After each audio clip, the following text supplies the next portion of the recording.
Bonjour mes amis, alors je vous propose aujourd'hui de nous intéresser au calendrier lunaire pour la pêche, pour mettre un maximum de chances de son côté, pour pas partir à blanc si les conditions lune et soleil sont en complète contradiction avec une journée de pêche, voilà, tout simplement.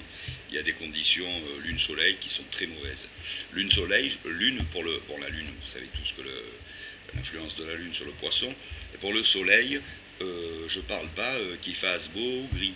Je parle du lever et du coucher, l'importance du lever, du coucher du soleil et de son rapport, de son alignement aussi avec la lune. Voilà, c'est les deux qui sont à prendre en compte finalement, et pas juste la lune, d'accord.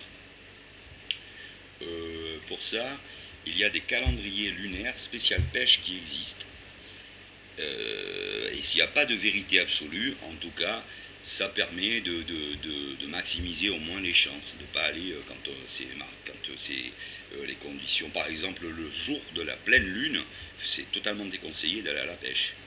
Par contre, la veille et l'avant-veille de la pleine lune, c'est des jours qui précèdent directement la pleine lune, sont excellents, c'est les meilleurs jours pour aller à la pêche. Ça, il faut le savoir. Souvent, les gens se disent un jour ou deux, c'est presque la pleine lune, c'est pas bon. Non, la pleine lune, elle n'est pas bonne. Le jour qui précède et celui d'avant sont excellents, ce sont les meilleurs.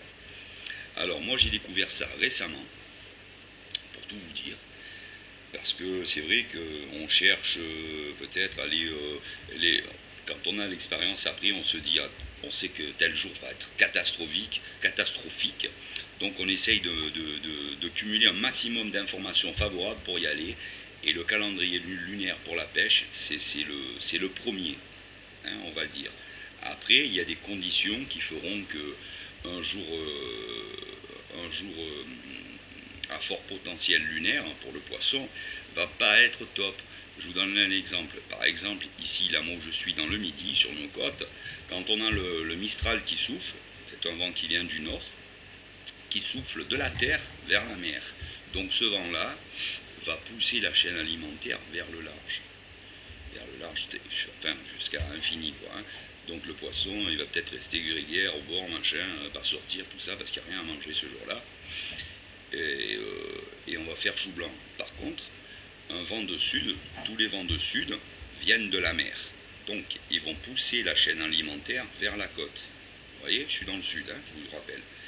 Donc, venant du sud, ils soufflent du large vers la côte et ramènent l'ensemble de la chaîne alimentaire vers le bord. Donc, favorable à la pêche. Voilà. Il faut aussi tenir compte des vents. Voilà.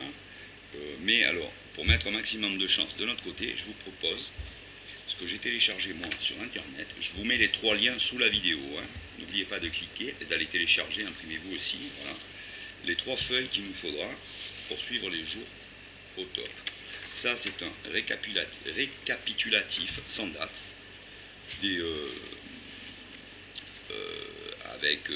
voilà, on a toutes les phases de lune, hein, de la nouvelle lune jusqu'à la nouvelle lune, premier quartier, pleine lune, dernier quartier, on a tout le récapitulatif. Voilà. Avec à chaque fois à côté, bon pour la pêche, excellent pour la pêche, moyen toute la journée, machin, moyen vers le soir, on a vraiment tout le détail. Donc en premier, on va télécharger ce document-là.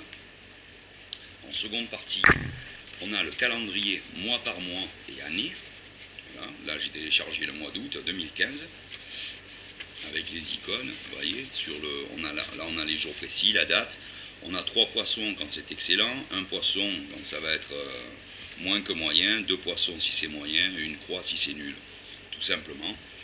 Et pour vous aider à bien coïncider tout ça, vous avez aussi en image pour août 2015, sur ce site-là, vous pouvez télécharger mois par mois la phase lunaire avec carrément les schémas pour bien les comparer aux autres et pas faire d'erreur. Hein, voilà. Moi, j'ai téléchargé ça en plus parce que j'avais fait un amalgame d'un jour, tout simplement, par rapport à cette fiche-là. C'est un peu moins détaillé, mais par contre qui est indispensable parce qu'il y a marqué quand c'est bon ou pas bon. Voilà. Télécharger sur ces 3 liens, ces 3 fiches. Celle-là est universelle pour tous les mois, toutes les années. Hein. C'est juste bon, pas bon, machin. prochain. Hein. Et ça, c'est au mois par mois. Voilà. Vous pouvez télécharger, si vous allez pas pendant un mois à la pêche, téléchargez pas. Vous pouvez choisir votre mois. Voilà ce que je voulais vous dire. Je vous donne les liens, vous allez lire un peu les articles, il n'y en a pas beaucoup. Enfin, les articles, il y a surtout sur la première feuille un petit article, lisez-le, vous allez vite comprendre. Et je vous conseille, comme moi, de suivre un peu ça, en y ajoutant les conditions météo, bien sûr. Sachant que ça, c'est quand même le plus important, mais en y additionnant les conditions météo, en tenant compte des conditions météo, et je pense que vous mettrez un maximum de chances de votre côté. Vous éviterez quand même toujours les jours qui sont pourris pour pêcher, ça c'est sûr. Je vous conseille de vous suivre ça. C'est ce que je vais faire depuis que j'ai découvert ce petit truc-là. Voilà. Avant, j'allais déjà pas pêcher quand il y avait la pleine lune, mais pour ce qui précédait pour la veille et l'avant-veille, je ne le savais absolument pas. Donc voilà. Lisez ceci, vous en saurez plus, vous découvrirez comme moi, malgré que je pêche depuis des années, j'ai entendu tout et rien sur la Lune. Mais avec ça, je pense que c'est complet. Et énormément, j'ai découvert qu'il y a énormément de pêcheurs qui suivent ce modèle de calendrier, et des pêcheurs confirmés. Donc, je vous le conseille vivement. Je vous dis à très bientôt pour une nouvelle vidéo et une nouvelle astuce. À très bientôt et bonne journée à tous.